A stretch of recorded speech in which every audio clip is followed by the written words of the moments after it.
Doctor साहब, doctor Jayrath जी, सभापति, मैं आपका धन्यवाद करता हूँ। एक दो फैक्ट्स शायद इनको ना बताऊँ। मैंने 14 साल भगवान देवात्मा की कृपा से, अपनी बिल्कुल कुछ इसमें मेरी कंट्रीब्यूशन नहीं है, उनकी कृपा से वैज्ञानिक रूप से 1973 से 1987 तक सेवा करने का जो अवसर पाया और उसमें जो कुछ मुझे मिला वो जिंदगी में उससे पहले कभी नहीं मिला, उसके बाद में भी कभी नहीं मिला। यानी मैंने पाया है, दिया नहीं है कुछ, और ये सच्चाई है। ये मेरे बहुत विशेष सम्मान के श्रीमान जी बैठे हैं, इन्होंने पूरी लाइफ लगाई है। अब 89 की एज में मेरे से ज्यादा यंग है, मेरे से ज्यादा लंबी सैर करते हैं, मेरे से ज्यादा एक्टिव हैं, बहुत कंटिन्यू करते हैं काम को समाज के। तो भगवान देवात्मा की शिक्षा को थोड़ा सा भी फॉलो करना, तो बिल्कुल ना के बराबर फॉलो करने वालों में से हैं, ज्यादा फॉलो करने वाले तो चले गए। तो मेरे से श्रीमान जी बहुत अधिक, बहुत ज्यादा डेडिकेटेड हैं और इनके संरक्षण में मैं कुछ बातें सीखता हूँ, मुझे बता देते हैं, कुछ गाइड करते हैं और मैं कोशिश करता हूँ इनके पीछे चलने की।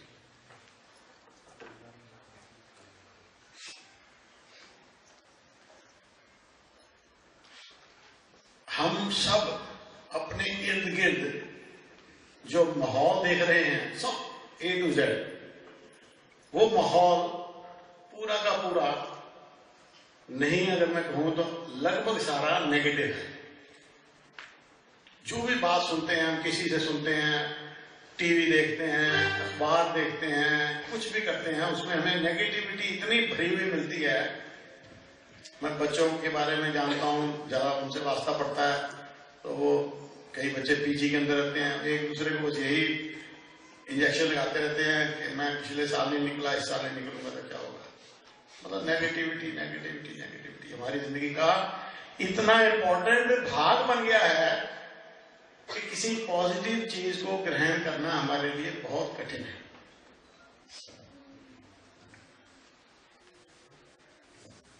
तो मेरी कोशिश है कि मैं इसीलिए भगवान देवात्मा को प्रणाम करता हूं कि मेरे में पॉजिटिविटी आए, मेरे में अच्छे प्रभाव मुझे मिले और मैं अपनी लाइफ को बेहतर बना सकूं, अपनी कमियों को दूर कर सकूं और किसी और के कुछ काम आ सकूं प्राण त्यागने से पहले।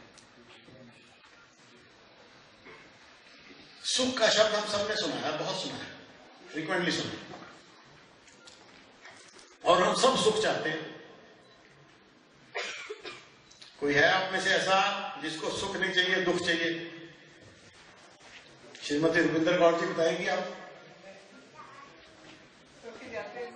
इनके 2 बेटे हैं, सुख चाहते हैं। 2 बेटे हैं, दोनों अपने सेंटर से पढ़े हैं बहुत साल पहले, और एक म्यूजिक अपना ऑस्ट्रेलिया में है, एक पंजाब में है। तो उनसे भी मेरे ख्याल सुख ही चाहते होंगे आप, चाहती हैं सुख। आपके माता पिता भी आपसे सुख चाहते हैं और माता पिता बच्चों से सुख चाहते हैं, बहन भाई से हम सुख चाहते हैं। सुख सुख सुख सुख।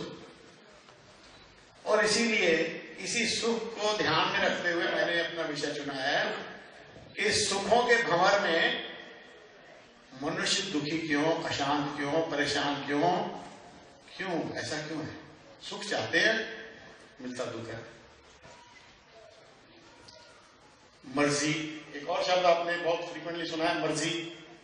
मर्जी, मेरा मन नहीं करता, बच्चों से सुनने को मिलता है, मेरा ना पढ़ाई को करने को मन नहीं करता। फिर क्या करने को मन करता है? सोने को, गप्पे मारने को, फ्रेंड से लड़ने को, माँ बाप से लड़ने को, और पता नहीं क्या कुछ करने को। तो मर्जी भी एक और बहुत फ्रीक्वेंट वर्ड है जिसके हम गुलाम हैं। और मर्जी बेसिकली जो अभी मैंने शब्द इस्तेमाल किया था, अहम, उसका एक बहुत इंपॉर्टेंट पार्ट है। हमारी ईगो का बहुत इंपॉर्टेंट पार्ट है कि हमारी मर्जी जो है वो हमें खूब नचाती है, खूब सुखी करने के चक्कर में हम रहते हैं, भी सुखी हो जाएंगे तो मैं सबसे पहले आपसे पूछूंगा,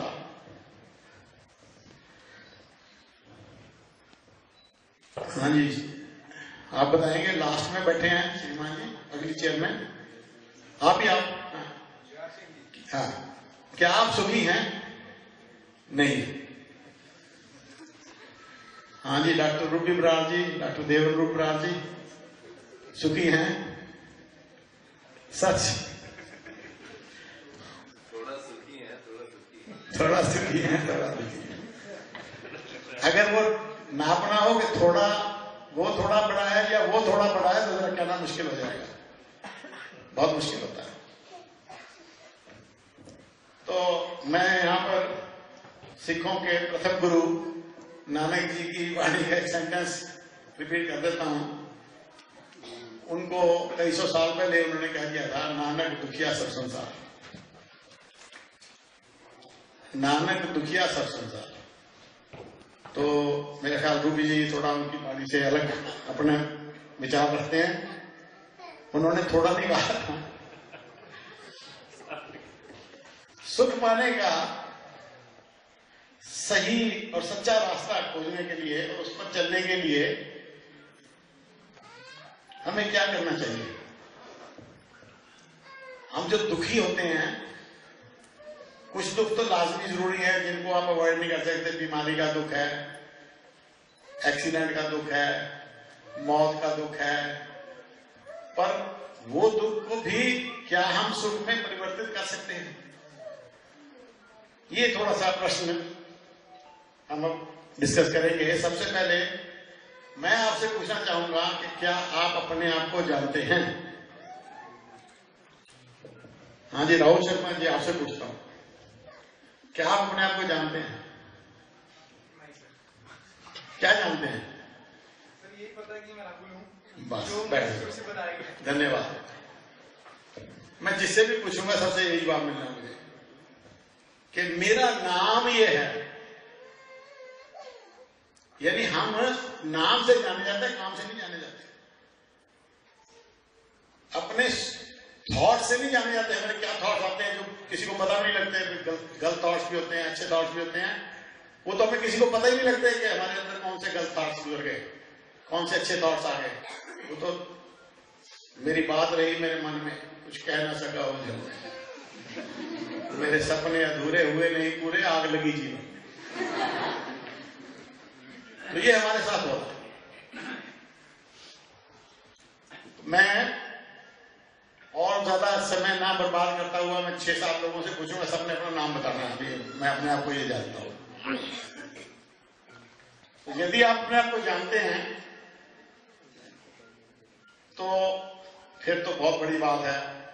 पर सच्चाई ये है कि मैं भी अपने आप को नहीं जानता और आप भी अपने आप को नहीं जानते। जो थोड़ा बहुत जानते हैं वो वही जानते हैं जिन्होंने सच्चाई का रास्ता पकड़ा। नेचर में हमारी पृथ्वी पर जब विश्व विकास होना शुरू हुआ, सबसे पहले तो पृथ्वी पे कुछ था ही नहीं। फिर अपना भौतिक जगत था, फिजिकल वर्ल्ड था, वहां से पौधे पैदा हुए, फिर पशु पैदा हुए, फिर इंसान पैदा हुए। तो अभी तक की जो विकास की गाथा है, इसमें मनुष्य अपने आप को सर्वोत्तम मानता है कि मैं सबसे बढ़िया वजूद हूं इस पृथ्वी पर। अब उस सर्वोत्तम वजूद की कहानी कहां से शुरू होती है? ब्लैक मनी से। आजकल पिछले 8 नवंबर से कौन सा टॉपिक टीवी पर चल रहा है, कौन सा टॉपिक अखबारों में चल रहा है, कौन सा टॉपिक बैंकों की लाइनों में चल रहा है, कौन सा टॉपिक चल रहा है? एक ही टॉपिक चल रहा है, इंसान जो सबसे सर्वोत्तम प्राणी है वो ब्लैक मनी होल्डर है। और जो ब्लैक मनी होल्डर कुछ लोग हैं, सबको रगड़ रहे हैं पूरे देश में। सारा देश उनकी मेहरबानी से सफर कर रहा है। आज से नहीं सफर कर रहा है, जब से ब्लैक मनी आई तभी से सफर कर रहा है। अब तो सामने आ गई बात, चल पहले से रही है ये कहानी।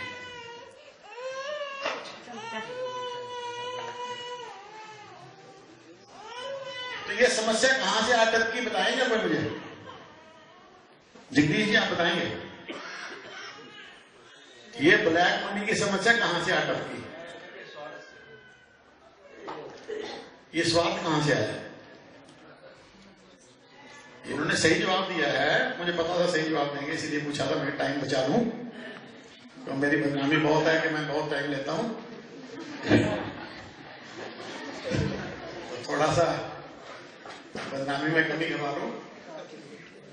श्रीमान ने कल परसों भी मेंशन कर दिया था टाइम लेने का मेरा, तो तब से मैं और ज्यादा कॉन्शियस हो गया। तो मनुष्य का स्वार्थ इन्होंने जवाब दिया है। स्वार्थ क्या चीज है आप बताएंगे? आप बहुत लर्नेड व्यक्ति हैं, बहुत लायक हैं, बताइए स्वार्थ क्या होता है? सुख के लिए करना चाहते हैं वो स्वार्थ होता है। जो हमें अच्छा लगता है वो स्वार्थ होता है। मदर टेरेसा को परोपकार करना अच्छा लगता था, वो स्वार्थ था। असल में बात यह है, हमने इन बातों पर विचार नहीं किया कभी। हमें वो एटमॉस्फेयर ही नहीं मिला जिस एटमॉस्फेयर में हम अपने विषय में सोच सकें, अपने देश के विषय में सोच सकें, अपने समाज और सोसाइटी के विषय में सोच सकें, अपनी दुनिया के विषय में सोच सकें। हमारी सारी जो सोच विचार है वो अहम पर केंद्रित हो जाती है, अपने साथ ही जुड़ जाती है, वहीं पर ही हम फुल स्टॉप लगा देते हैं, उससे आगे हम जा नहीं पाते। हजारों सालों के सफर में जब शिंपांजी गुरिल्ला से मनुष्य का आविर्भाव हुआ, आपको सबको पता है कि हमारे इमीडिएट पूर्वज जो थे वो शिंपांजी गुरिल्ला थे। तो उनके सारे के सारे फिजिकल गुण हमारे अंदर आए और फिर आगे एवोल्यूशन होता चला जा रहा है, होता चला जाएगा। तो उनसे विकसित होकर मनुष्य ने क्या कुछ नहीं किया। क्या शिंपांजी गुरिल्ला को एयर कंडीशनर मिलते थे? क्या शिंपांजी गुरिल्ला को बड़ी बड़ी रोल्स रॉयस कारें मिलती थी? क्या शिंपांजी गुरिल्ला के पास अपने हवाई जहाज थे? क्या शिंपांजी गुरिल्ला के पास जो सुख सुविधाएं आज मनुष्य के पास हैं वो थी? इतने लंबे सफर में कितनी चेंज आई, कितना विकास हुआ, कितनी सुख सुविधाएं मनुष्य को मिली। तो अगर मैं ये सवाल पूछूं, वैसे आपके लिए बहुत मुश्किल है जवाब देना, क्योंकि आपने शिंपांजी गुरिल्ला रह के देखा नहीं अपने आप को, कि कंपैरिजन करो अपना शिंपांजी गुरिल्ला के टाइम से, जब वो गुफाओं में रहते थे, आग जलाना नहीं आता था, शेरों चीतों से डरते थे, फिर उन्होंने आग जलाना सीखा था कि जानवरों से बच जाएं, खूंखार जानवरों से उनको डरा दें आग जला के। तो आपने वो जमाना तो देखा नहीं। तो अगर कंपैरिजन हम करना चाहेंगे तो हमारे लिए सच में बहुत बड़ी मुश्किल आ जाएगी। पर हम इतना जरूर जानते हैं कि आज के युग में जिसमें हम रह रहे हैं, बड़े बड़े IIT बन गए, बड़े बड़े all India institute of medical sciences बन गए, बड़े बड़े कंपटीशन के लिए संस्थान बन गए, बिजनेस एडमिनिस्ट्रेशन की इंस्टीट्यूट बन गई, यूनिवर्सिटीज बन गई, और अब तो छोटे छोटे आदमियों ने भी बड़े बड़े यूनिवर्सिटी बना ली। श्रीमान जी बता रहे थे, किसी आदमी को मैं जानता हूं, उनका बेटा सब BA पास है, उसने एक यूनिवर्सिटी बनाई हुई है यहाँ चंडीगढ़ के पड़ोस में। एक और को जानता हूं, अम्बाले के हैं, उनका राइस का शेलर था MM यूनिवर्सिटी, मौलाना यूनिवर्सिटी, महर्षि क्या मार्कंडेश्वर यूनिवर्सिटी। तो वो राइस शेलर चलाते थे, अब उसके चांसलर हैं मिस्टर तरसेमकर।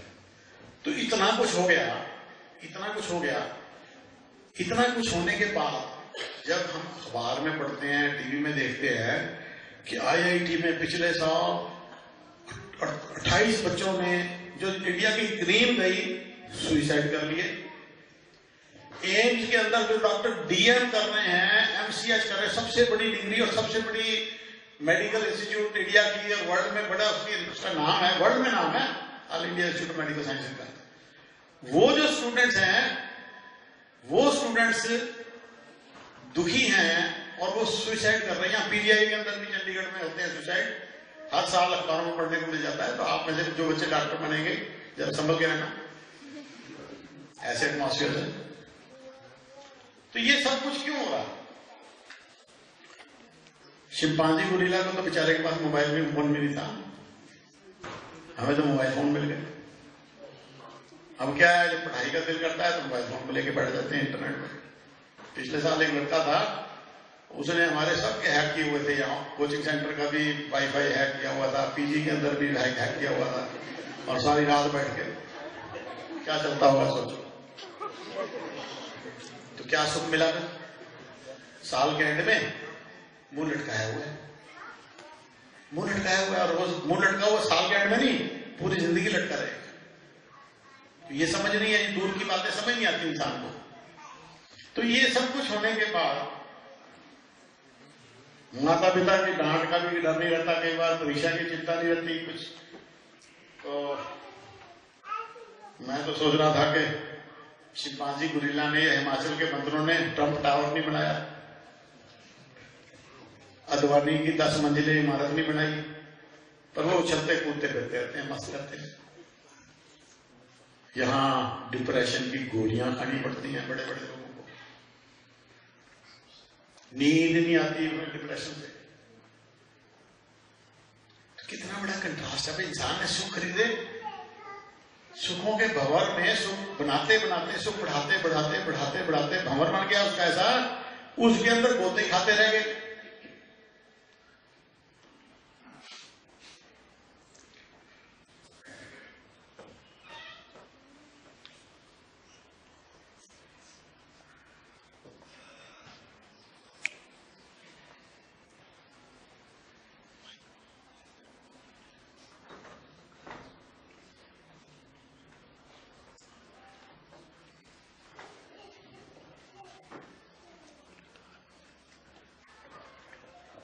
मेरा नेक्स्ट क्वेश्चन है आपसे कि क्या बड़ी बड़ी आईआईटीज में पढ़ने से या वहां के प्रोफेसर या डायरेक्टर बन जाने से, एम्स के डायरेक्टर बन जाने से, अभी आप सुन ही रहे हो बैंकों के डायरेक्टर्स बड़े बड़े सब फंस रहे हैं ये ब्लैक मनी के चक्कर में। उन्होंने बैंकों से करोड़ों रुपया गायब कर दिया और फिर लोगों के पास ब्लैक मनी आ गई। बेचारे मोदी जी क्या करेंगे?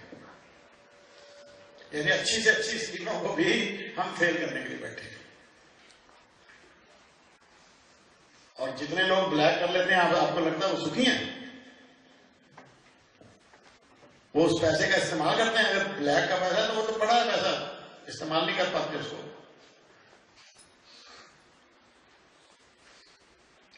अब आप देखो हमारे देश में जेलों की कैपेसिटी बढ़ती जा रही है, बढ़ती जा रही है, बढ़ती जा रही है। मतलब एक कैपेसिटी, मतलब एक जेल बनी फिर एक और बनी, और उन जेलों में अगर एक जेल में 1000 कैदियों की जगह है तो वहां 2-2 हजार 3-3 हजार भर्ती किए हुए हैं।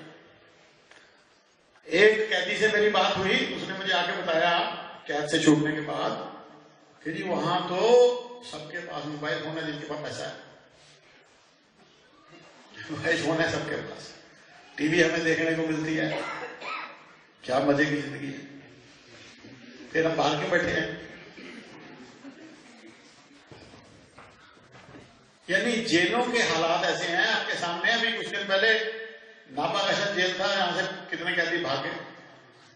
कैसे भागे? पैसे दिए, पैसों से काम चलते हैं हमारे।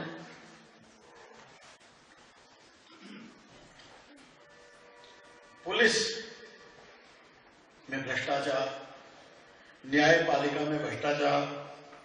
आप हैरान होंगे, मुझे एक व्यक्ति ने बताया था कुछ 1.5-2 साल पहले कि मैं 30 लाख रुपए किन्नू की पेटी में रख के एक हाई कोर्ट के जज को दे के आया हूं किसी की बेल कराने के लिए। तो मोदी जी उनके ऊपर लगाम कस रहे हैं, तो मोदी जी के खिलाफ बोलते हैं दबा के।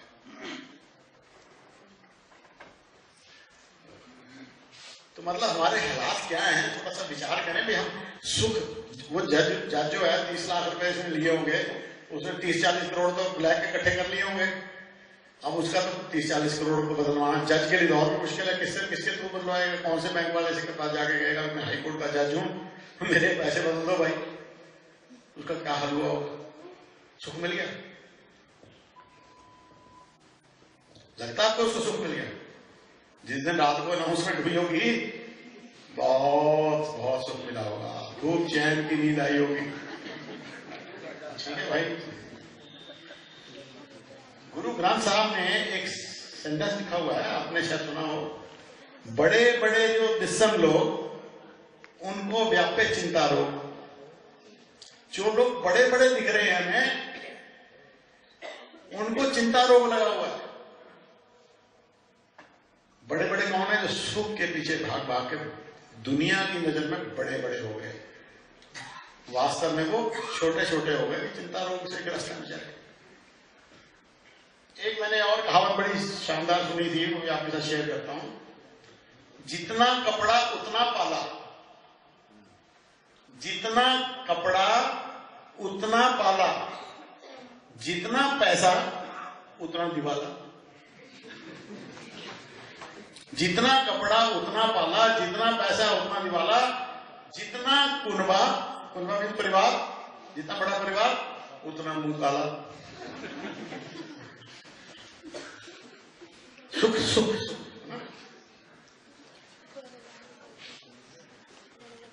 तो इन कहावतों को सुनकर अब आप समझ गए होंगे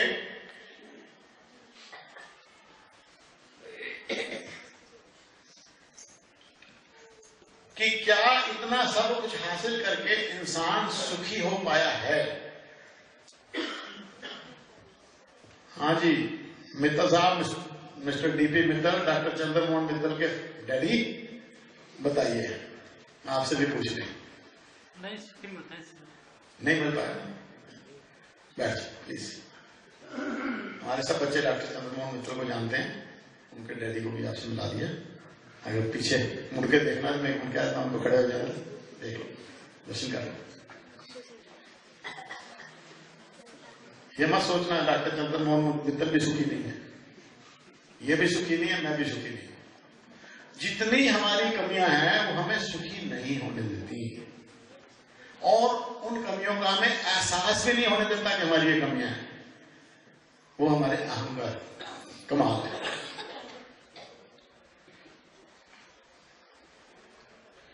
अब मेरा आपसे प्रश्न है कि बीमारी के सही कारण के बिना हम इलाज कर रहे हैं। मैंने बहुत से डॉक्टर ऐसे सुने हैं जो स्टेथोस्कोप को पैरों में लगा के चेक करते हैं बीमारी। आप लोग मजाक समझेंगे, हमारे देश में ऐसे आप भी हैं।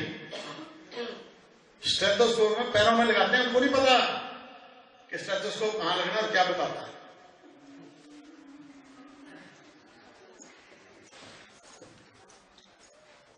तो जिस डॉक्टर को बीमारी का नहीं पता, वो इलाज क्या करेगा। पिछले दिनों मेरे साथ एक बहुत दुर्घटना हुई। मेरी बड़ी बहन जी हैं, मेरे से 6 साल बड़ी थी, बहुत चुस्त। मैं तो उनके मुकाबले में चुस्ती में कहीं था नहीं, और वो कभी उन्होंने कोई सभा नहीं छोड़ती थी, कोई सत्संग नहीं छोड़ती थी, कभी भजन नहीं छोड़ती थी। मेरी मदर भी ऐसी थी, 93.5 ईयर की एज तक उन्होंने कभी कोई महोत्सव और कोई सभा नहीं छोड़ी, एक्सेप्ट एक्सट्रीम बीमारी में कभी छोड़ी हो तो मैं नहीं कह सकता, तो मैंने नहीं देखा उनको छोड़ते, क्योंकि उनको पता था कि यहां से मिलता क्या है। मिलता है सच्चा सुख केवल, भगवान तुम्हारे चरणों में रहे ध्यान तुम्हारे चरणों।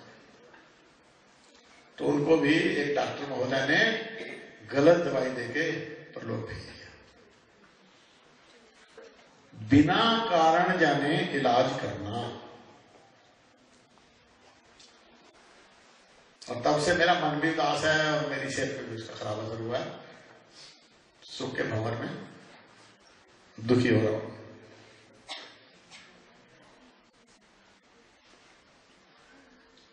जैसे सच्चे डॉक्टरों ने बीमारियों के कारण ढूंढने की कोशिश की, एक एक डॉक्टर ने अपने ऊपर, ये जो होम्योपैथी है आपको शायद नहीं पता, इसके अंदर सिस्टम है कि कोई दवाई लो, वो बीमारी के सिम्टम पैदा करो अपने अंदर, फिर उसका इलाज करो।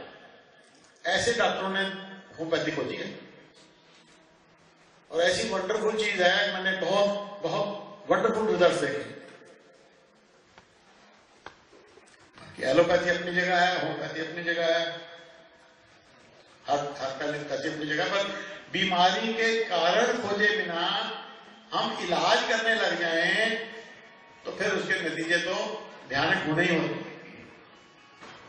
इसी तरह से हम अपना ध्यान अगर अपने जिंदगी में आने वाले दुखों की तरफ, उनके कारणों की तरफ नहीं लेके जाएंगे, भाई हमें किस कारण से दुख मिल रहा है, तो फिर हम उन दुखों को दूर नहीं कर पाएंगे और बढ़ा लेंगे, और हम बढ़ाएंगे। जो शिंपांजी गोरिल्ला को दुख नहीं थे, उनके टाइम में तो अस्पताल में नहीं थे, अब भी नहीं है। मस्ती मारते हैं, पेड़ों के ऊपर उछलते कूदते हैं इधर से उधर, वहीं से फल खा लेते हैं, वहीं से मौज करते हैं। हम कल की बात है, मैं यहां अपनी चप्पल उतारी थी, छोटी सी बात है। तो जब मैं गया, सभा के बाद गया, वहां चप्पल गायब। मुझे ये तो पता था कि यहां से भी चोरी करने वाला कोई होगा नहीं, बाहर के कुछ लोग लगे हुए हैं, पर चप्पल भी चोरी करेंगे। मैं ढूंढा, सब तरफ ढूंढा, वो वहां जाके मिली। क्यों? क्योंकि किसी ने सुख ढूंढा कि मैंने वॉशरूम जाना है, ये चप्पल पड़ी है, पहनो इसको, चलो। जब वापस आए बता दिया, जहां उसको सुविधा हुई, मैं ढूंढता रहूं दुखी हो गए। उसके सुख के भंवर में मैं दुखी होता था। तो जब तक हम विज्ञान के विद्यार्थी नहीं बनेंगे, चाहे हमने विज्ञान ना भी पढ़ा हो, तब भी विज्ञान के विद्यार्थी नहीं बनेंगे, तो हम अपनी दुखों, अपनी प्रॉब्लम्स, अपने समस्याओं का समाधान सही नहीं ढूंढ सकते। मेडिकल क्षेत्र में बहुत बड़ा रेवोल्यूशन हुआ है, बहुत बड़ा रेवोल्यूशन हुआ है। बहुत सी बीमारियों के कारणों को ढूंढ के उनका इलाज किया गया है। मेरे एक साथी जाते हैं सैर करने, उनके माथे पे फुंसी हो गई थी, तो वो गए अस्पताल में। डॉक्टर ने कहा, भाई तुम ये टेस्ट करा लो, ये टेस्ट करा लो। तो माथे पे फुंसी है, इसीलिए टेस्ट करा दूं? क्या बात नहीं, इधर जरा सा चीरा दो, ठीक कर दो मेरे को। उसने कहा नहीं भाई, आप टेस्ट कराओ। मजाक उड़ाने लग गए डॉक्टर, मुझे खुद बताया। जब टेस्ट कराए पता लगा कैंसर है, और शुक्र था कि इनिशियल स्टेज थी। यानी डॉक्टर इंटेलिजेंट था, कारण ढूंढने वाला था। माथे की फुंसी के लिए उसने अंदाजा लगा लिया कि कुछ कैंसर ना हो। तो बिना कारण जाने इलाज होते रहेंगे तो हम जिंदगी में क्या, उनको बेचारे अगर उतना कारण जानते तो कैंसर बढ़ जाता है। इनिशियल स्टेज है, कीमोथेरेपी से कहते ठीक हो जाएगा। कितना सीरियस मैटर है, और कितना सही डॉक्टर सही डायग्नोसिस, सही कारण जान के कितनी जल्दी उनका इलाज हो जाएगा। बता रहे थे 3 महीने या 6 महीने कितना टाइम लगेगा, कीमोथेरेपी चलेगी, ही विल बी क्योर्ड। तो बहुत सिंपल सी बात है कि विज्ञान के युग में भी हम अगर अंधविश्वासी बन के चलते रहें। मैं एक एग्जाम्पल आपसे पूछता हूं। हमारे सभी धर्म जितने दुनिया में हैं, जितना मुझे नॉलेज है, क्योंकि मैं तो यूएसए में भी चर्चेज में भी जाता था, और मुसलमानों से भी वास्ता पड़ा, और धर्मों के अनुयायियों से मेरे टीचर थे, वो ज्यू थे, तो यानी यहूदी, इजराइल में जैसे रहते हैं जो लोग। तो हिंदू और सिखों से तो वास्ता पड़ता ही है, जैनियों से भी पढ़ा, बुद्धों से भी पढ़ा। तो जितने भी हमारे धर्म हैं, सारे के सारे लगभग ये बताते हैं कि हमारी जो जिंदगी है यहाँ पर, जो हम कोई भी काम कर रहे हैं, जैसा भी जीवन व्यतीत कर रहे हैं, उसका हमें परिणाम जो मिलना है अगली दुनिया में मिलना है। वो अगली दुनिया हर एक की अलग अलग है। कोई परलोक कहता है, कोई पुनर्जन्म कहता है, 84 लाख दुनिया है, तुम सांप, कुत्ता, बिल्ली बनोगे, या कॉकरोच, मच्छर बनोगे, या कोई और ऐसी चीज बनोगे।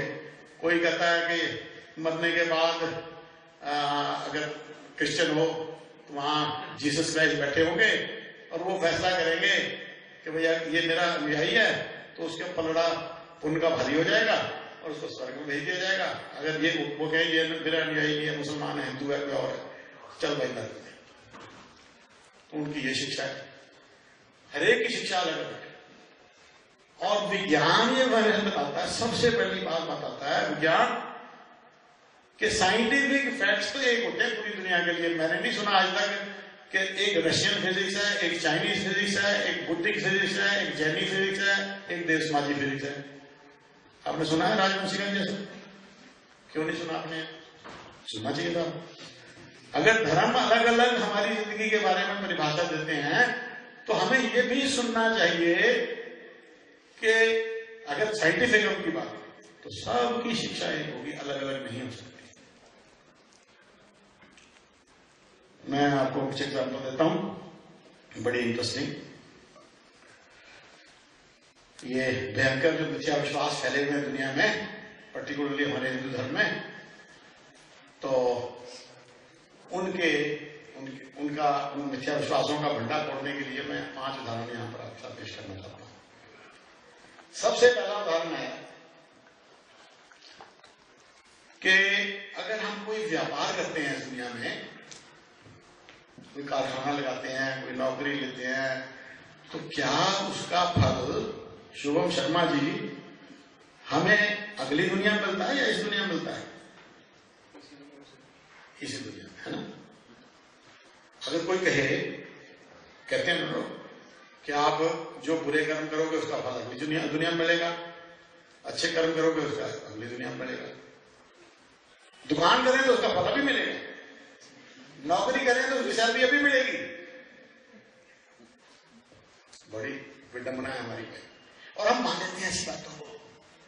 क्यों? हमारे बुजुर्ग ऐसा कहते थे, हमारे ग्रंथ ऐसा कहते हैं, तो दिमाग तो हमने इस्तेमाल करना नहीं, तो स्टेथोस्कोप पैर में लगा के हमने इलाज करना है भाई। मेरी चलती फिरती चहकती हुई भैंस को स्टीरॉइड देके खत्म कर दिया 2 दिन में। तो यही होना, यही होना। दुकान यहां खोलो, कमाई अगली दुनिया में निकाल लेना भाई। खोलेंगे दुकान, शुभम जी आप डॉक्टर तो यहां बन जाओ, डिग्री आपको अगले जन्म में मिल जाएगी। क्या लेना भाई मैं डॉक्टर बन के? कहा है अंजलि जी, इंजीनियर आप बन जाओ और डिग्री अगले जन्म में, नौकरी अगले जन्म में, कमाई अगले जन्म में, ब्याह शादी अगले जन्म में, सारा कुछ अगले जन्म में होगा।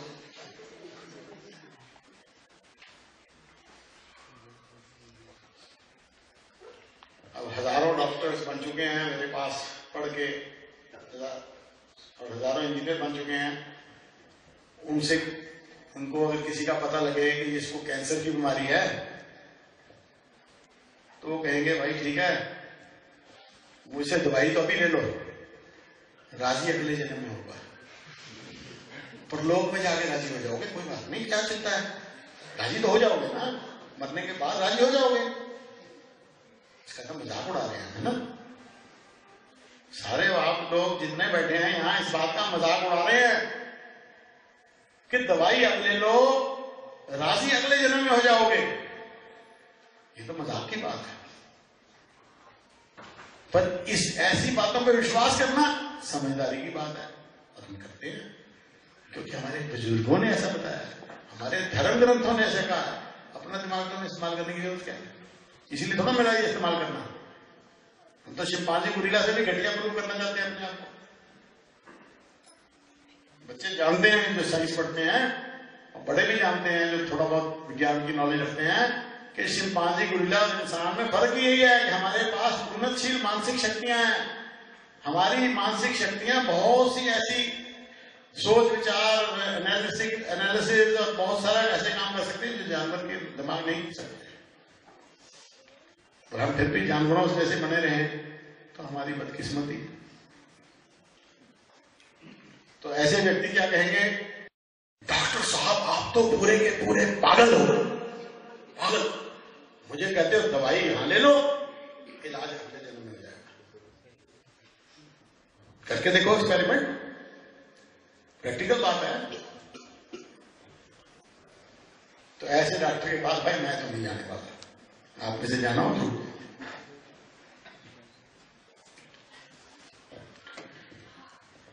इससे आगे वास्तविक दुनिया में घुसते हैं, टीचर की दुनिया में। कोई टीचर ये कहे, हमारे पास प्रोफेसर सोनी साहब बैठे हैं, बहुत योग्य प्रोफेसर हैं और इन्होंने बच्चों को म्यूजिक की तैयारी कराई है सुनील दत्त जी के साथ मिलके, और मैडम तारीफ कर रहे थे जब मेरी, मुझे लग रहा था कि मेरी तारीफ नहीं है, इनकी भी बहुत बड़ी योगदान है। मैं तो कुछ भी नहीं, इन्होंने इतना टाइम लगाया, आके बच्चों को अच्छी अच्छी ट्यून्स तैयार करी, सुनील दत्त जी ने बेस बनाई, बहुत मेहनत करके सबने बच्चों को तैयार किया है। तो ये भी बहुत डिजर्व करते हैं और इनको भी धन्यवाद मेरी तरफ से होगा।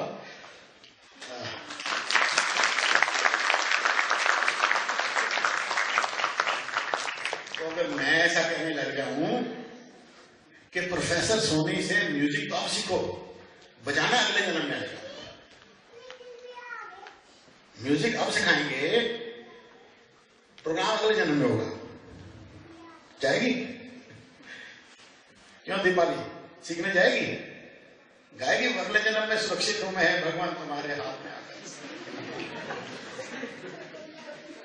मतलब कितने हम मूर्ख बन चुके हैं, कितना हमें मूर्ख बना दिया गया है, और हम अपने आप कहते हैं हम बहुत समझदार हैं, सर्वोत्तम प्राणी हैं, जानवरों से ऊपर की श्रेणी के हैं। हम तो जानवरों से नीचे की श्रेणी में पहुंच जाते हैं जब विचार नहीं करें तो उनको तो दिमाग उन्नतशील मिला नहीं, हमें मिला, हमने उसको इस्तेमाल नहीं किया, हमने उसको घटिया बना दिया, दिमाग को बिना सोच विचार वाला बना दिया दिमाग को। अब फिर हम सोचते हैं हम तो बहुत समझदार हैं, मेरे जैसा तो कोई है ही नहीं, मैं भी यही सोचूं, आप ये सोचो, तो बस क्या करना है हमारा। तो पढ़ाऊंगा मैं आपको, डॉक्टर बनोगे अगले जन्म में, इंजीनियर बनोगे अगले जन्म में, पढ़ाई की डिग्रियां मिलेंगी अगले जन्म में, फिर तो मेरे पास कोचिंग सेंटर में कोई बच्चा पढ़ने नहीं आने वाला। आएगा कोई हाथ खड़ा कर दो, और आप जब पीछे बैठे हैं भेजोगे किसी बच्चे को पढ़ने के लिए किसी स्कूल कॉलेज में? इतने बड़े बड़े योग्य लोग बैठे हैं, किसी स्कूल कॉलेज में भेजोगे? भाई तुम्हारी पढ़ाई तो स्कूल में दब जाओ, पढ़ाई अगले जन्म में, डिग्री अगले जन्म में। अगर कोई हलवाई कहे, हमारे पास यहाँ एक काम करने वाले हैं, उनके पापा हलवाई है, तो वो हलवाई ये कहें कि मिठाई तो आप खा लो, उसका स्वाद अगले जन्म में आएगा, मरने के बाद आएगा, स्वर्ग में आएगा। क्यों जी? ठीक है, फिर मिठाई की दुकान पे जाएगा ही ये, अब तो भागा भागा जाता है, मुंह में मीठा खाने को दिल करे। तो ऐसी हलवाई की, चाट की, समोसों की दुकानों पे भीड़ लगी होगी, भाई अगले जन्म में इसका मजा मिलना है।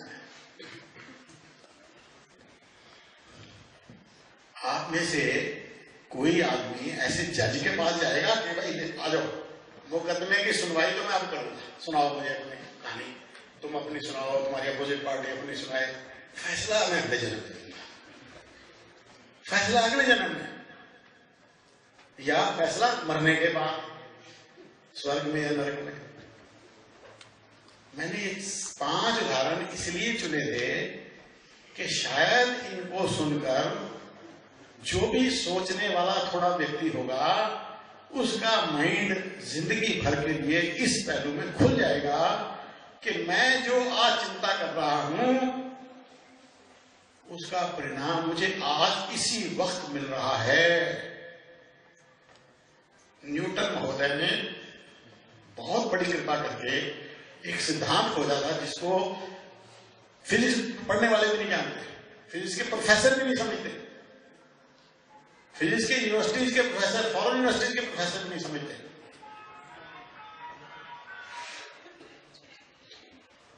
क्या सिद्धांत खोजा था? उसको हम कहते हैं न्यूटन का third law, action and reaction are equal and opposite. मुझे इस सिद्धांत को समझने में, फिजिक्स से पढ़ाना शुरू की, 2 साल लगे समझने में, बोलने में तो चतुर्धारी का बन जाता है फटाफट एक्शन रिएक्शन और equal and opposite every action there is an equal and opposite reaction घंटा मिला मिलता। यानी फोर्स जो भी है, जो हम फोर्स लगाते हैं, मेरी इसको मैं पुश करता हूं तो ये मुझे भी पुश करता है। क्यों फोर्स एक ही है, वही फोर्स इसको पुश कर रही है, वही फोर्स मुझे भी वापस पुश कर रही है। तो जो भी मैं चिंता कर रहा हूं, जो भी मैं क्रिया कर रहा हूं, वो किसी फोर्स के जरिए हो रही है। वो एनर्जी कोई फोर्स बना के लगा रही है मेरे से। तो वो अगर दूसरे का नुकसान कर रही है तो मेरा भी नुकसान कर रही है। अब मैं आपको ये बात कह रहा हूं, पर मुझे पता है कि हजारों बार मेरी जिंदगी में ऐसा हुआ होगा और होता रहता है, होता रहेगा कि मैं गलत बात करूंगा और मेरा ध्यान ही नहीं इस तरफ जाएगा कि भाई मैं गलत बात कर रहा हूं, मैं किसी का नुकसान कर रहा हूं और मेरा भी नुकसान हो रहा है। ये विचार भी नहीं जाएगा मेरा इस तरफ। इतने अंधे हैं। इसीलिए हमें आंखों की जरूरत है, इसलिए हमें समझने की जरूरत है कि हम सुखों के पीछे भाग के दुख झेलने के लिए मजबूर हैं। सुखों के भंवर में सुख नहीं मिलते, नहीं मिल सकते। कुछ कर लो।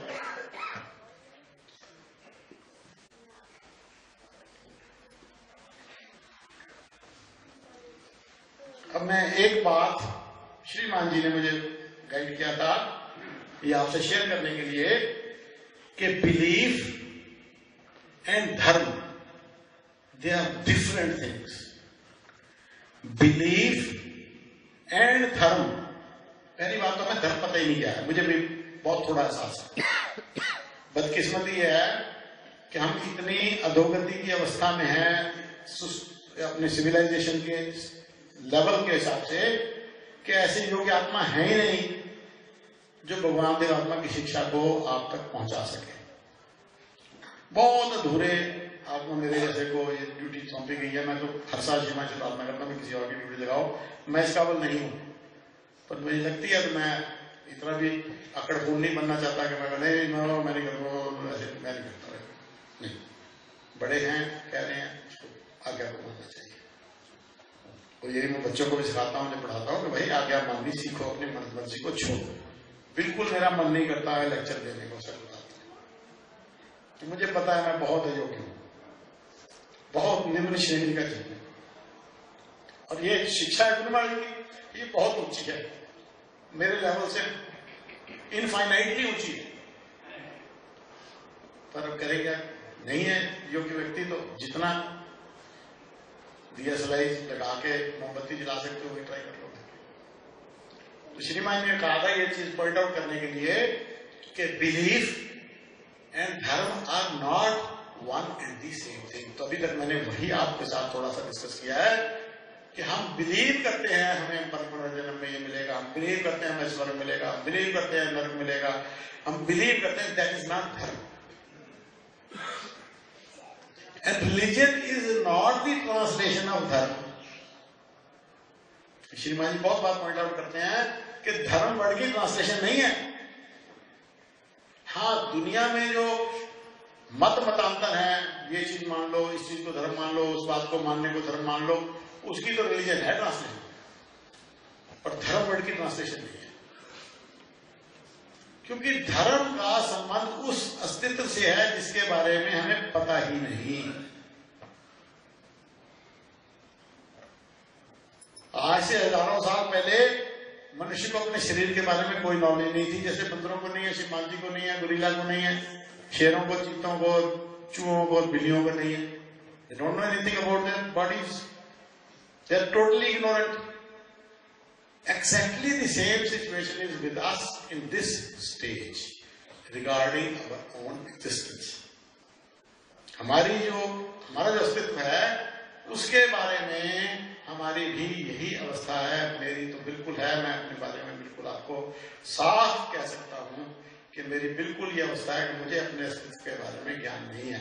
कभी थोड़ी सी रोशनी गुरु महाराज मिलती है तो अपना पता लग जाता है, ये तुम्हारे अंदर भाव खराब है, ये तुम्हारे अंदर नुक्स है, ये तुम्हारे अंदर कमी है, अदरवाइज आदमी दुनिया रहता है। जो उसको ठीक लगता है चलता रहता है, सोचते ही।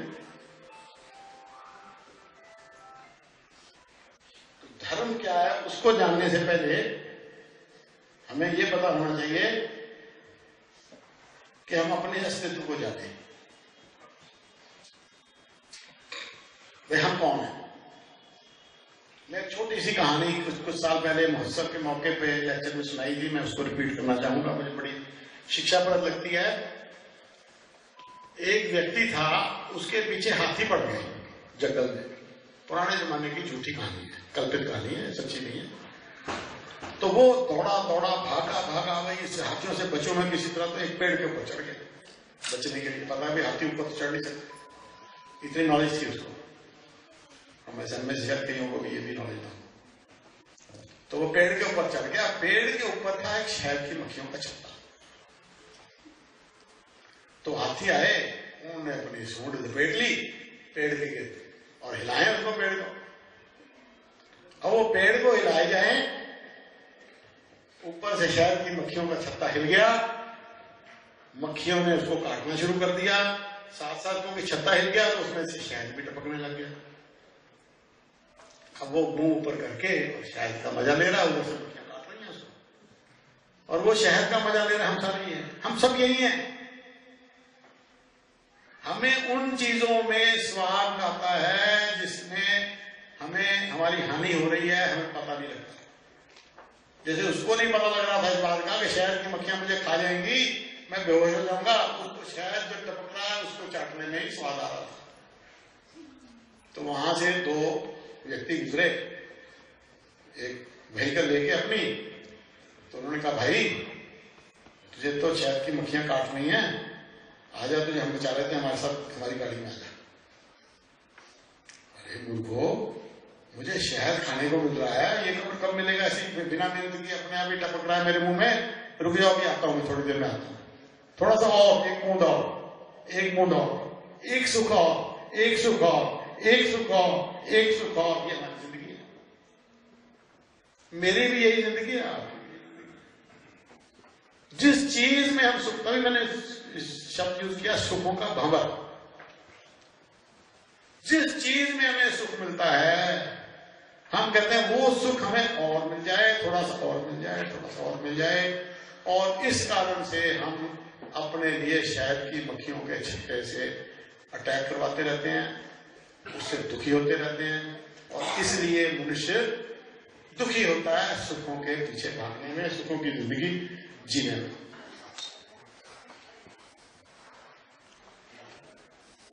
अब थोड़ा सा मैं, क्योंकि टाइम ज्यादा नहीं लेना चाहता, थोड़ा सा मैं इस ओर आपका भी और अपना भी ध्यान, क्योंकि एक्शन रिएक्शन है, इक्वल एंड अगर मैं आपका ध्यान इस तरफ फेरूंगा तो मेरा भी ध्यान जाएगा कि हमारा असल अस्तित्व है क्या। राहुल शर्मा जी नाम नहीं है, और ये जो इनकी शक्ल है, ये दाढ़ी मूछें हैं, ये नहीं है, ये राहुल शर्मा जी नहीं है। जो आपके सामने ये खड़ा है जीता जागता व्यक्ति, ये विनोद खेड़ा नहीं है, इसका नाम है विनोद खेड़ा। विनोद खेड़ा कौन है? ये शरीर भी नहीं है जो आपको दिख रहा है ना, या मुझे राहुल शर्मा जी का दिख रहा है, ये शरीर विनोद खेड़ा या राहुल शर्मा नहीं है। क्यों नहीं है? क्योंकि जब ये शरीर में से प्राण निकल जाएंगे, उठा के उठाओ, जलाओ। जयललिता को तो दफना दिया, पंडितानी है बहुत बड़ी, उसके गुरु जो थे उसको दफनाया था, तो इसको भी दफना दिया गया। तो कोई दफनाएगा या कोई जलाएगा या कुछ भी करेगा तो वो शरीर तो वैल्यू नहीं है। शरीर असली चीज क्या है, उसकी तरफ हमारा ध्यान जाता ही नहीं। मेरा भी नहीं जाता, आपका भी नहीं जाता। विरला है जो कोई उसको बहुत बारीकी से देख सके, और वो विरले भगवान देवात्मा की रोशनी में ही उसको देख सकते हैं। अदरवाइज कोई मनुष्य आज तक देख नहीं पाया सच्चाई को। अनफॉर्चुनेटली हम लोगों ने, मैंने जैसे कहा कि हम सिविलाइजेशन के बहुत प्रिलिमिनरी स्टेजेस में हैं, इसलिए हम थोड़े से लोग गुरु महाराज जी को सोचते हैं। वो अभी भजन भी गाया था, कि हमें लगता है कि हम जानते हैं, पर जानते हैं कुछ नहीं। हमें लगता है पहचानते हैं, पहचानते हैं कुछ नहीं। तो हमारा जो असली अस्तित्व है वो है जो मेरे को बुलवा रहा है। हमारा असली अस्तित्व वो है जो मेरे को सोचवा रहा है। मेरा असली अस्तित्व जो है मेरे से कोई काम करवा रहा है, वो असली चीज है। ये जिस्म और ये दिमाग। कल मेरे साथ एक साथी जा रहे थे, वो बहुत योग्य व्यक्ति हैं, चीफ इंजीनियर, कुछ बहुत हाई लेवल पर रिटायर हुए हैं।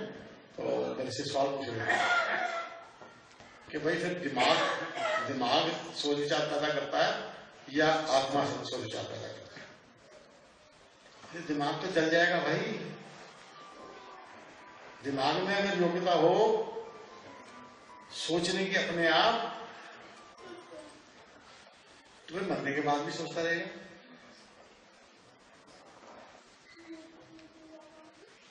तो शरीर और दिमाग एक ऐसी चीज के गुलाम हैं, एक ऐसी चीज के औजार हैं जिसको मैं अस्तित्व कह रहा हूं अपना, जिसका दूसरा नाम आत्मा कह सकते हो, रूह कह सकते हो, सोल कह सकते हो, स्पिरिट कह सकते हो, या जो आपका मन है कह सकते हो। तो वो जो है वो शरीर से भिन्न है, अलग है और शरीर से जुड़ी हुई है। कैसे? जैसे ये बिजली की तार है, ये तार तो शरीर समझ लीजिए। अगर इसमें से बिजली के साथ कनेक्शन ना करें हमारे साथी क्या नाम है, राजेंद्र जी, इसका बिजली से कनेक्शन ना करें तो तार को हाथ में पकड़ो, कुछ नहीं पकड़ेगा। लाइट भी नहीं होगी, पावर भी नहीं मिलेगी, हीटर भी नहीं चलेंगे, एयर कंडीशनर भी नहीं चलेंगे।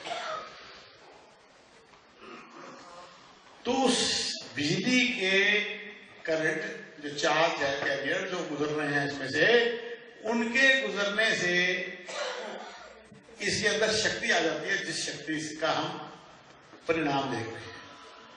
पर अगर आप में से कोई कोशिश करे, बड़े बड़े योगी लोग बैठे हैं यहाँ पर, हमारे जसवंत सिंह जी बैठे हैं, उन्होंने मेरी पकड़ी बांधी थी बहुत अच्छी सी, अभी यूएसए में जाके सेमिनार दे के आए हैं। ये इनको मैं कहूं कि वहां पर देखो, केमिकल एनर्जी को देख के बताओ लैब में, आपको नजर आती है? बैटरी में आपके मोबाइल फोन में सब क्या बैटरी है, आवासियां ले रही है, बैठी हुई ध्यान कर रही है। बोर करना शुरू कर दिया ना मैंने, कोई बात नहीं, ये टॉपिक ही बहुत बोरिंग है, किसी के बस की बात नहीं है। वैसे हंस रहा हूं मैं, कोई ऐसी बात नहीं, ये बहुत अटेंटिव बैठी है। तो जो बैटरी है उसके अंदर जो चार्ज कैरियर्स हैं उनको कोई नहीं देख सकता। जो इसमें बिजली की शक्ति प्रवाह कर रही है, शक्ति को कोई नहीं देख सकता। यही शक्ति की महानता है, यही शक्ति की विशेषता है, यही इसका कैरेक्टरिस्टिक है। मैं बचपन से लेकर समाज में पैदा हुआ, समाज में बड़ा हुआ, शक्ति शक्ति शक्ति शब्द सुनता रहा सारी उम्र, मेरे भी पल्ले पड़ा कि ये शक्ति है क्या बोला। फिर पता क्यों नहीं लगता शक्ति का, दिखती क्यों नहीं, यही सवाल पैदा होता था। तो जब मैंने फिजिक्स पढ़ाना शुरू किया, एक अमेरिकन बुक में एक सेंटेंस ने मेरे को ज्योतिर्मान कर दिया दिमाग को। वो शब्द था, energy is a subtle concept. सूक्ष्म चीज है, सूक्ष्म, जिसको हम आंखों से नहीं देख सकते। मैं ढूंढ रहा था, मुझे बिजली नजर आनी चाहिए, मुझे आत्मा नजर आना चाहिए, नहीं आ सकता। उसका इफेक्ट नजर आ सकता है। तो हम शक्ति का इफेक्ट देख सकते हैं, बिजली का इफेक्ट तार में देख सकते हैं, और ये हम देख रहे हैं कि लाइट है, और इस लाइट में हम सारा कुछ एक दूसरे को देख पाते हैं। बिल्कुल इसी तरह से ये जो शरीर है, ये जड़ शरीर है, जो दिमाग है, ये जड़ दिमाग है, ये निर्जीव चीज है। इसके अंदर एक शक्ति प्रवाहित हो रही है, उस शक्ति का नाम ही आत्मा है, और वो ही मेरा असल अस्तित्व है। जब तक वो मेरे शरीर में है, मैं टेंटा फिस कर रहा हूं। जिस वक्त वो चला गया मेरे शरीर से, सारे पीछे लग जाएंगे, उठाओ उठाओ इसको, ले जाओ जल्दी करो, खत्म करो काम। घर में क्या रखना है, बदबू आ जाएगी, सड़ जाएगी बॉडी। इतनी वैल्यू है इस बॉडी की जिसके उनसे जाते हैं।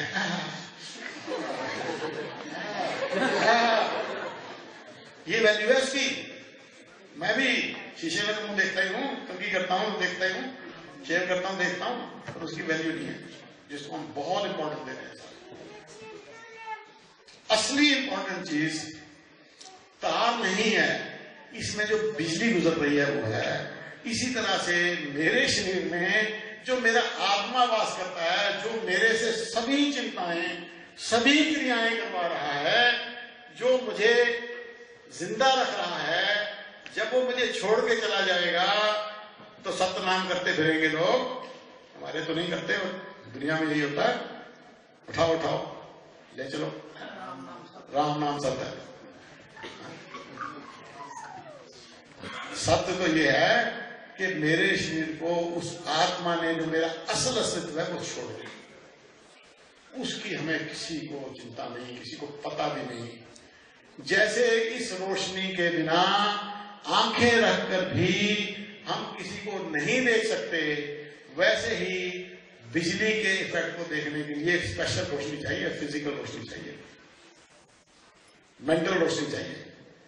इसी तरह से आत्मा को देखने के लिए, उसकी शक्तियों को देखने के लिए, कि एक व्यक्ति के दिमाग में आया कि मैं गरीबों की, बीमारों की, सबकी सेवा मैं करूंगी, ये करूंगा, और एक व्यक्ति के दिमाग में आया मैंने इनको उड़ा देना जान से, क्या फर्क है? जो टेररिस्ट हैं वो उड़ाने में लगे हुए हैं, मुसलमानों को उड़ा रहे हैं। सीरिया में क्या हो रहा है, इराक में क्या हो रहा है, और पाकिस्तान में क्या हो रहा है। हमारे देश में भी कश्मीर के अंदर इतनी प्रॉब्लम है, उसमें मुसलमान ही तो मर रहे हैं, और मारने वाले मुसलमान, हिंदू साथ में मर जाए तो अलग बात है। तो ये सब कुछ क्यों हो रहा है? उनके पास वो रोशनी नहीं है कि क्या डिफरेंस है मदर टेरेसा में और क्या डिफरेंस है टेररिस्ट में। क्या डिफरेंस है उस डॉक्टर में जो किडनी बेचता है और मारता है लोगों को, क्या डिफरेंस है उस डॉक्टर में जो अपनी जान पे खेल के किसी को बचाता है। क्या डिफरेंस था महात्मा बुद्ध में, जिन्होंने लोगों के दुखों को देखा और दुखों को देख के अपने सारे सुखों का त्याग कर दिया और जंगल में जाके बैठ गए और दुखों का कारण ढूंढते रहे। कारण नहीं ढूंढ पाए बेसिकली, ना इसका इलाज ढूंढ पाए, पर कंपैशन जरूर उन्होंने पैदा किया लोगों में, खुद में था और पैदा किया। तो कौन सी ऐसी चीज है जो ये डिफरेंस पैदा कर रही है? एक को हम कहेंगे इंसान, दूसरे को हम कहेंगे शैतान, पर शैतान लोग उसको कहेंगे, शैतान को कहेंगे इंसान। यानी एक ही व्यक्ति के दो डेफिनेशन, दो नाम। तो नामों से डिसीजन नहीं होना, थॉट्स और एक्शन से डिसीजन होना है। तो मेरी ये प्रार्थना है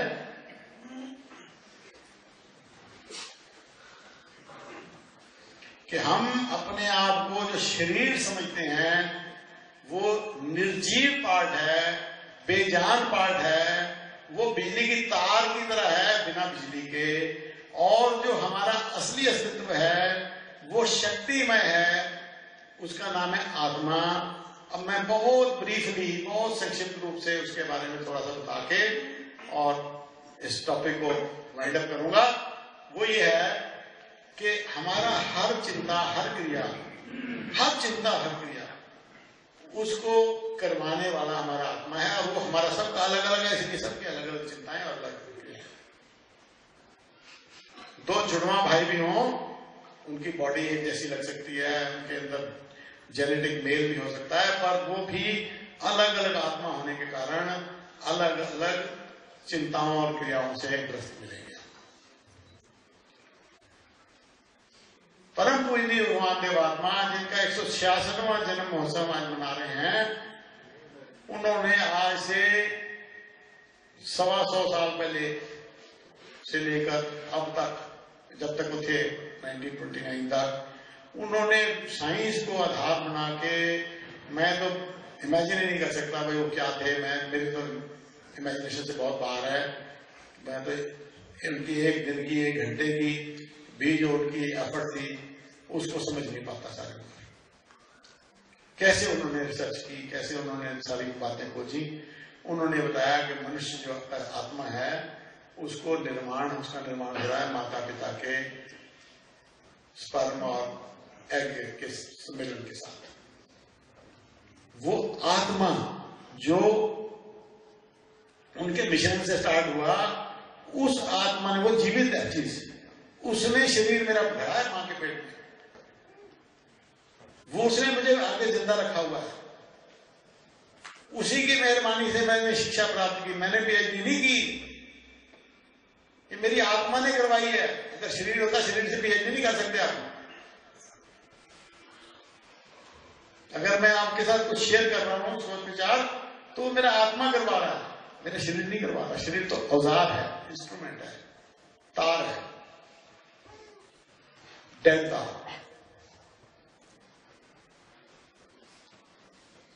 तो यही शरीर का निर्माता है, यही इसका ड्राइवर है। यही कार है खड़ी, मेरी करोड़ रुपए की कार खरीद लूं मैं, ड्राइवर है नहीं, खड़ी है, पेट्रोल है नहीं, खड़ी है, उसकी कोई वैल्यू नहीं है। तो इस शरीर की कोई वैल्यू नहीं है इसके निर्माता के बिना। इसको चलाने वाला परमात्मा नहीं है। हर से कह देते हैं पत्ता नहीं हिलता उसके बिना। सारे बोलो कितने पत्ते मैं ला दूं, या अपने सिर के बाल ला देता हूं, कोई रोक के दिखाए भाई। जरूर की बात है, अंधविश्वास में हम गहरे अंधविश्वास में फंसे रहते हैं और कभी विचार नहीं करते। जैसे मैंने पहले एग्जाम्पल बहुत दिए हैं, मैं उस टॉपिक को नहीं ले रहा, पर इस टॉपिक को जरूर ले रहा हूं कि ये जो आत्मा है यही किसी को शराबी बनाता है। अब मेरे दिमाग में एक सवाल पैदा होता था, काफी देर बाद जवाब मिला मुझे, कि एक आदमी शराबी है, उसको डी एडिक्शन सेंटर में शराब छुड़ाई जा सकती है या होम्योपैथिक दवाइयां ऐसी, मुझे पता लगा था कि वो होम्योपैथिक दवाइयों से भी शराब छूट जाती है। तो भाई अगर आत्मा शराबी बनाता है, आत्मा का नुक्स है वो, तो दवाई देने से कैसे ठीक हो जाता है? मेरे क्वेश्चन पैदा हुआ और काफी देर से था, और उसका मुझे जवाब भी मिल गया। क्योंकि जब आपके दिमाग में क्वेश्चन पैदा होगा, तो आपका सोचने वाला दिमाग होगा, तो चुपचाप आपको नेचर की शक्तियां आपके दिमाग तक पहुंचेंगी और वो आपको सुझा देंगी कि भाई इसका ये जवाब है। तो ऐसे मेरे सैकड़ों सवालों के जवाब मुझे मिले हैं, इस तरह से दिमाग में सबकॉन्शियस में रह गए और उसका जवाब मिल गया। तो इसका जवाब मुझे मिला कि वो जो दवाई है वो दिमाग के उस हिस्से को, जिस हिस्से में शराब का नशे का असर होता है, आत्मा करता है, वो औजार है ना, शरीर तो दिमाग का औजार है, तो उस औजार को इम्यून कर देते हैं उससे, भाई उसको शराब की जरूरत न लगे, उसको अवर्शन हो जाए उससे। तो दिमाग को यूज करता है आत्मा। अगर दिमाग का वो पार्ट चेंज हो जाए, अब कोई आदमी गालियां निकालता है पागलपन में, तो ये भी मेरे क्वेश्चन पैदा होता था। तो वो भी वही चीज है कि आत्मा जो है वो दिमाग को इस्तेमाल करता है। अगर दिमाग के उस पार्ट को कोई साइकेट्रिक ड्रग्स देके सुन कर दिया जाए, वो नहीं दिमाग को इस्तेमाल कर सकता, वो गालियां निकालनी बंद हो जाती है। तो ये सारा खेल आत्मा का है। आत्मा यूज करेगा दिमाग को तो उसके रिजल्ट होंगे, आत्मा नहीं कर पाएगा तो उसके रिजल्ट कुछ और होंगे।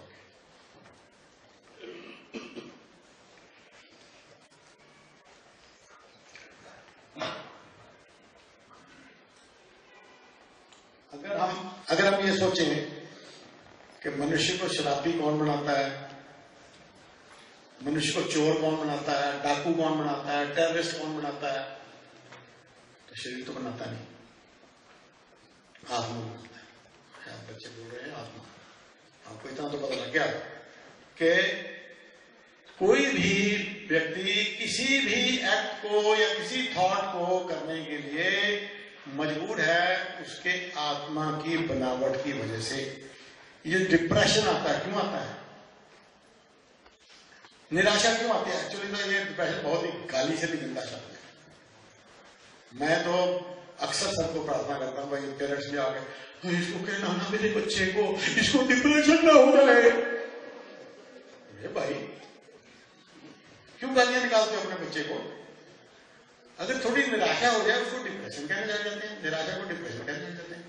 जब मैं छोटा था, मेरा ख्याल श्रीमान जी जब यंग थे, तो कभी श्रीमान जी आपने सुना था डिप्रेशन का शब्द? कोई जानता ही नहीं था डिप्रेशन का शब्द, नहीं था, डिक्शनरी में नहीं था, कोई जानता ही नहीं था। अब ऐसा कॉमन बना दिया उसको कि जरा सा मन का मेरे को डिप्रेशन हो गया, हाउ डू, अपने आप को संभाल ही नहीं सकते। निराशा क्यों हो रही है? अपने से एक्सपेक्टेशन करने लगे। आत्मा है, आत्मा अपने से एक्सपेक्टेशन करने लगे, बड़ा मेरे 100 नंबर में से 80 आ गए, नंबर आ गए 79, डिप्रेशन हो गया। चलो 60 आ गए, 50 आ गए, 30 आ गए, डिप्रेशन। ये नहीं देखना क्यों नंबर कम आए, क्योंकि मेरा अहम मुझे नहीं देखने देगा मेरे नंबर क्यों आएगा। मेरा अहम मुझे ये बताता है कि मैंने तो मेहनत की थी, मैं इतनी पढ़ी थी, मैं इतना काम किया था, मैंने ये किया था, मैंने वो किया था, मैंने इतना बड़ा बिजनेस स्टार्ट किया था और उसमें लॉस हो गया। भाई लॉस भी होगा, गेन भी होगा, देखो बिजनेस में लॉस क्यों हुआ, उसको एनालाइज करो, उसको एनालाइज करके उसको दूर कर लो। भाई प्रॉब्लम जो है हम तक हमारे जैसा समझदार तो है नहीं, हमें किसी चीज को एनालाइज करने की जरूरत थोड़ी है। हम तो सर्वे सर्वा है, सब कुछ ज्ञान सर्व ज्ञानी है।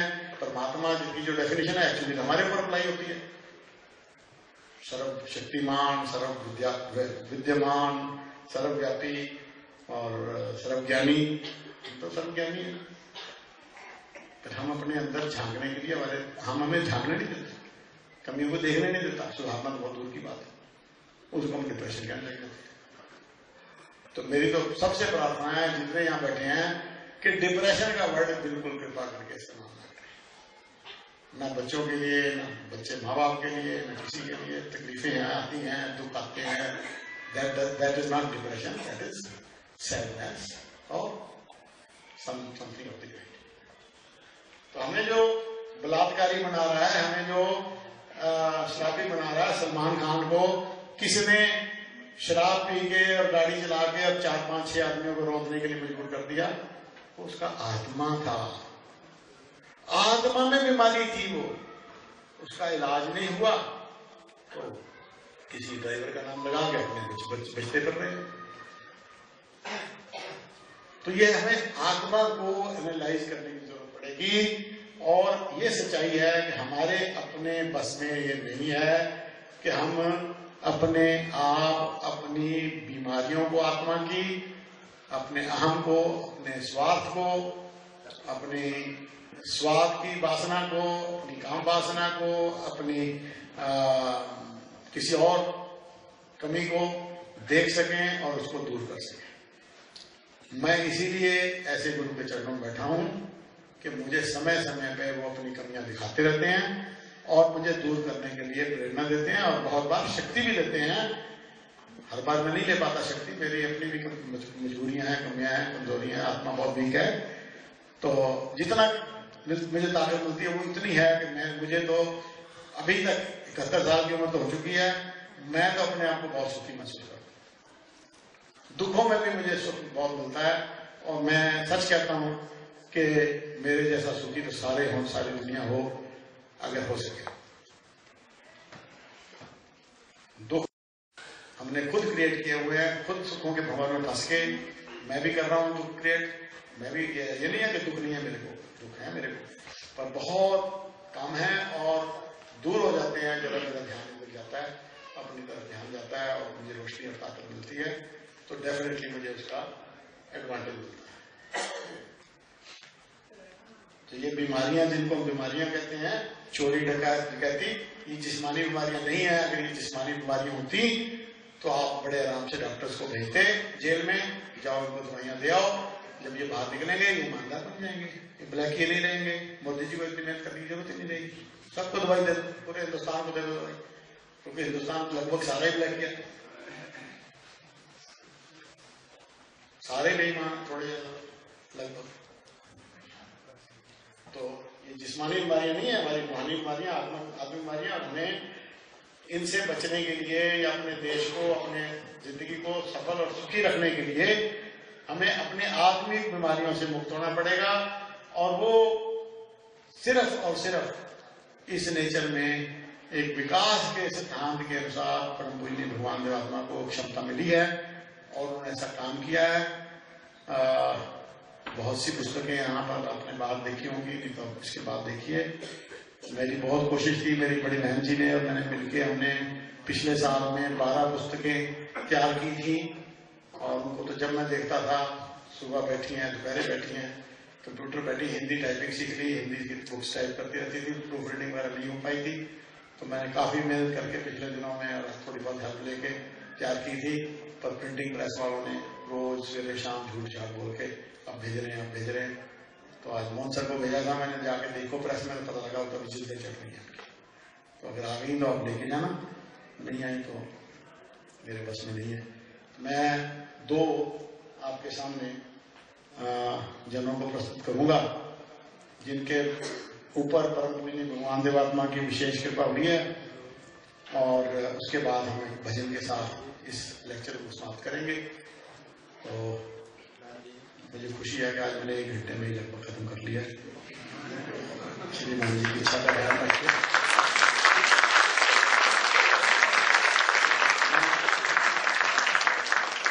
मैं सबसे पहले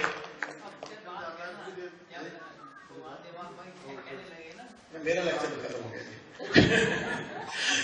तो मैं सबसे पहले चमन जी से रिक्वेस्ट करूंगा। ये नेपाली हैं। 18 साल इन्होंने हमारे घर में हमारी सेवा की है। ये सब कुछ थे, ड्राइवर भी थे, मेरी माँ की सेवा करने वाले भी थे, खाना बनाने वाले भी थे, उनका ध्यान भी करने वाले, उनको घुमाने फिराने वाले, बहुत इन्होंने सेवा किया 18 साल।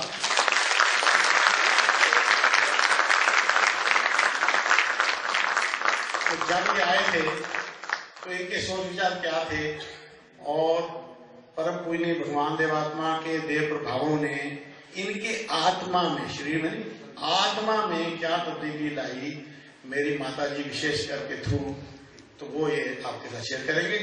उसके बाद मैं एक और मेरे साथी हैं छोटे भाई जगदीश जी, उनसे प्रार्थना करूंगा कि 10 मिनट बोले, 5 मिनट के लिए।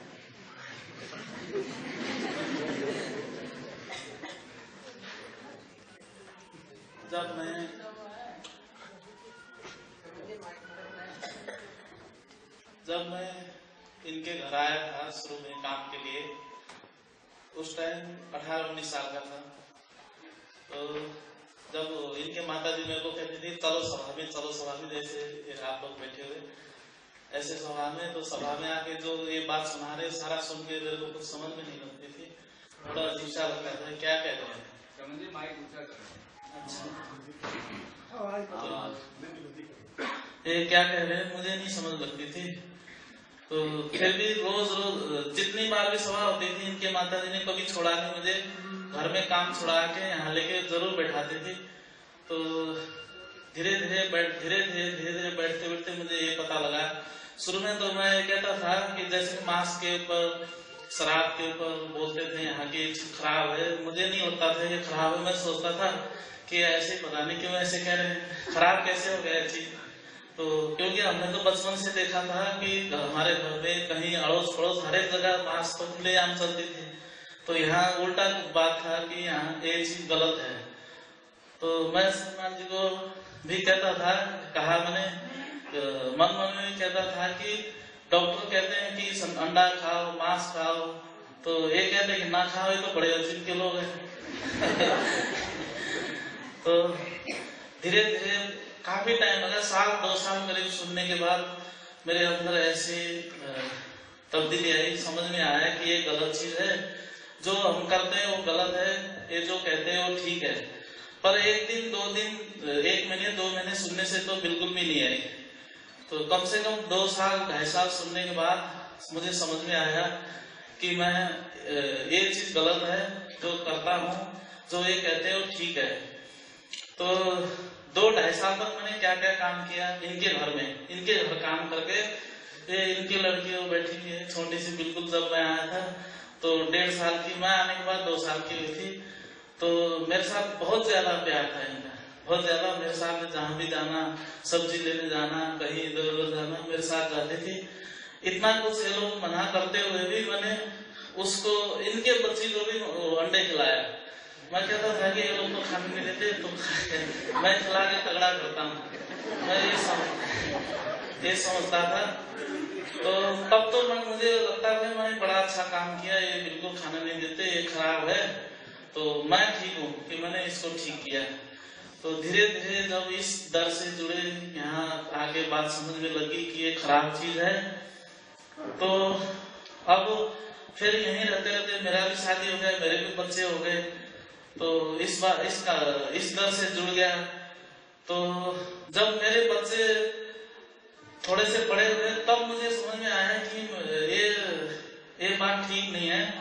तो किसी और के, मेरे बच्चे ने भी अपने बुआ के घर जाके एक बार खाया, तो मुझे बड़े जबरदस्त दुख लगा कि ये तो गलत है कि मैं जिस परिवार ने कभी जिंदगी में कभी हाथ, इनके पुरखों से हाथ नहीं लगाया था, उनके बच्चे को खिला के मैं तो खुशी हुआ, मगर मेरे बच्चे ने खाए तो उनके बुआ के घर जाके तो मुझे इतना दुख हुआ कि उसके बाद मुझे पक्का हुआ कि ये तो गलत चीज है, ये करना नहीं चाहिए। तो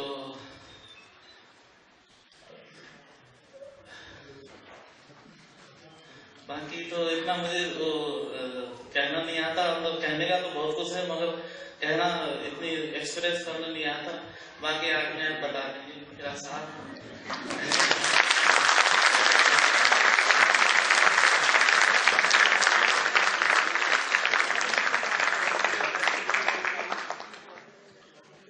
ये परिवर्तन आसान नहीं होता। ये जो परिवर्तन इनके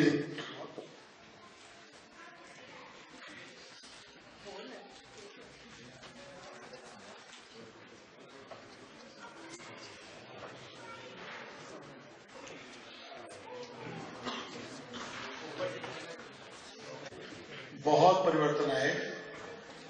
जो व्यक्ति 100 रुपए कमाने के लायक नहीं था, आज इनके पास एक कार है, 2 मोटरसाइकिल है, अपना मकान है, यहाँ भी और नेपाल में भी बहुत बड़ी प्रॉपर्टी मिल रही है,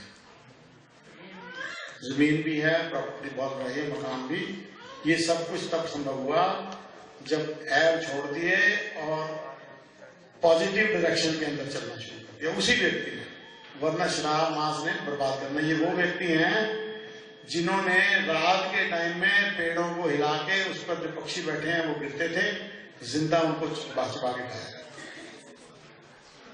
ये उतने जालिम थे।